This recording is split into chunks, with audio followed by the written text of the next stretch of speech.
Maybe you can help me understand Floss Bar in a little more detail. I know you guys have got an innovative model, and you're kind of paving some ways here. But your role, maybe what Floss Bar is up to, kind of what's going on with all of that.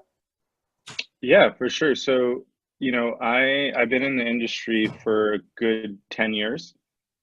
So I came in 2007. Came in from a private banking background with working at Morgan and Merrill Lynch. And my brother and I started a social business really to rethink the delivery of care to underserved communities for children, and here in New York City. And so very naively thought that, we could actually build a new model for care. And I hadn't been in healthcare before, and came out here and attempted to do that.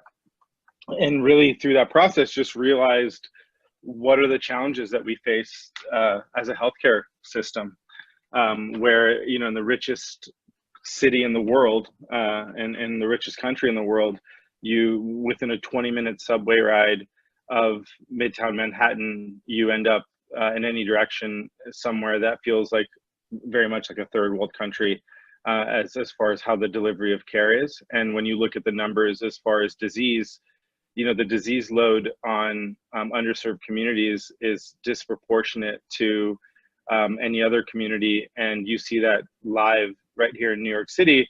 And oral health and dental is actually a really interesting part of the population from a data perspective, where 80% of the disease is found in 20% of the children. And so we really came to see this firsthand. And I began to ask the questions as to, how is this possible? And really trying to get deeper into how we've designed the system for it to be the way that it is right now. And a lot of things have improved in the world over the past, 50 years. But I would say when you look at healthcare and you look at disease loads, we're raising the unhealthiest generation of children ever.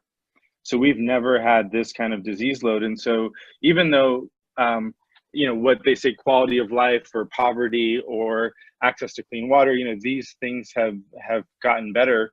I think that what we're not talking about at a really macro high level is that the quality of life for children born today is arguably going to be the most diseased. And there's all of these diseases that are coming online right now as a result of probably the biggest factor, which is technology, which we have no idea what it's happening to the brains of kids born into this generation. So I got exposed to that and attempted to build out a preventive model, which we did. We scaled up an integrated medical dental model in New York City to 100,000 patient visits, but only to realize how broken the model was as we began to scale. And so I think once Trump became president, I had a holy grail moment of like, I'm at the mercy of the government, and how could I affect change at a bigger level.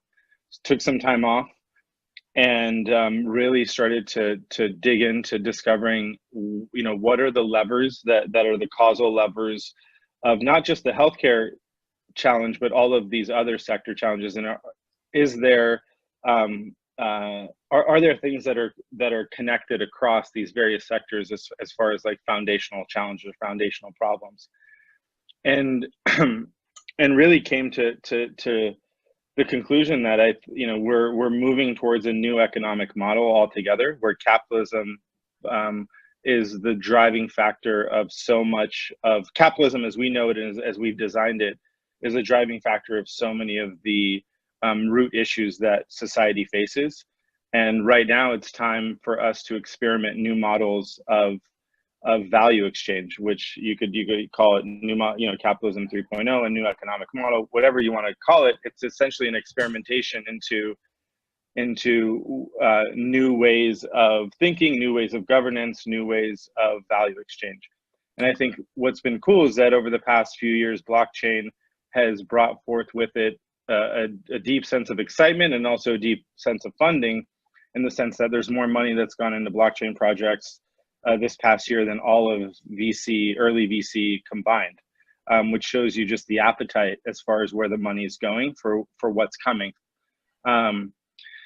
So that's a bit of background as far as like where I was, where I've been, and in the process,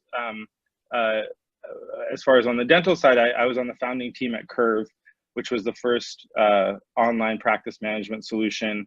And then the CEO there, my co-founder, Matt, we went on to start an innovation ecosystem out in San Francisco, which was working with companies in really helping them develop at the speed of startups and leverage their resources and supply chains in order to think about how they would want to be thinking about their business models in the future. So work with Nike and Cisco and Procter and Gamble, and had a stint of doing that for several years.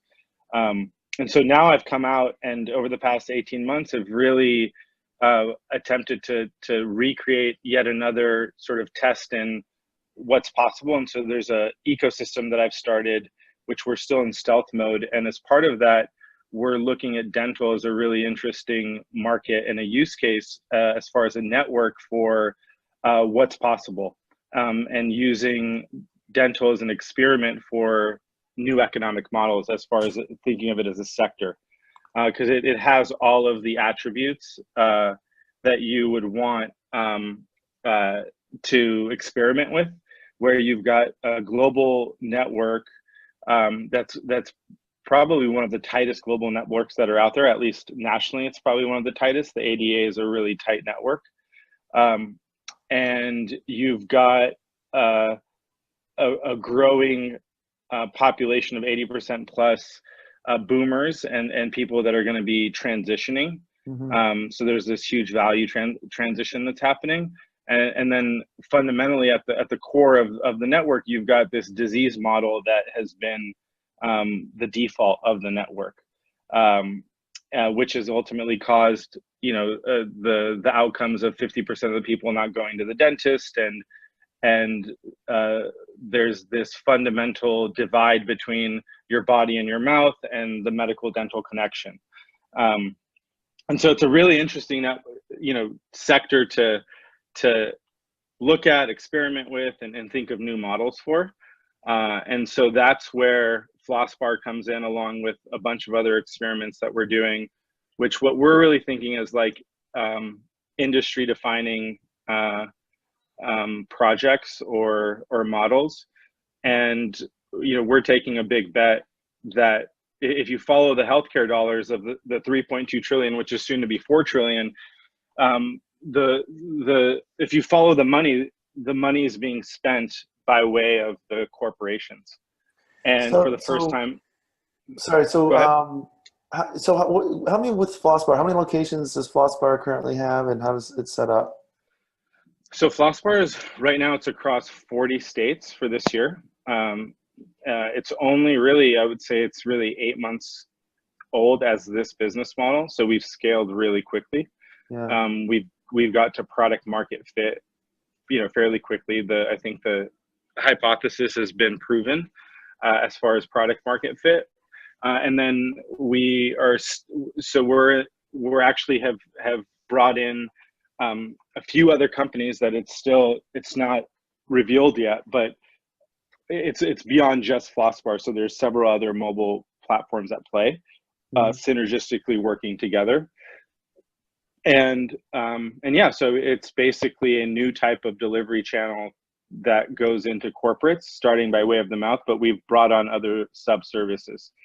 So awesome.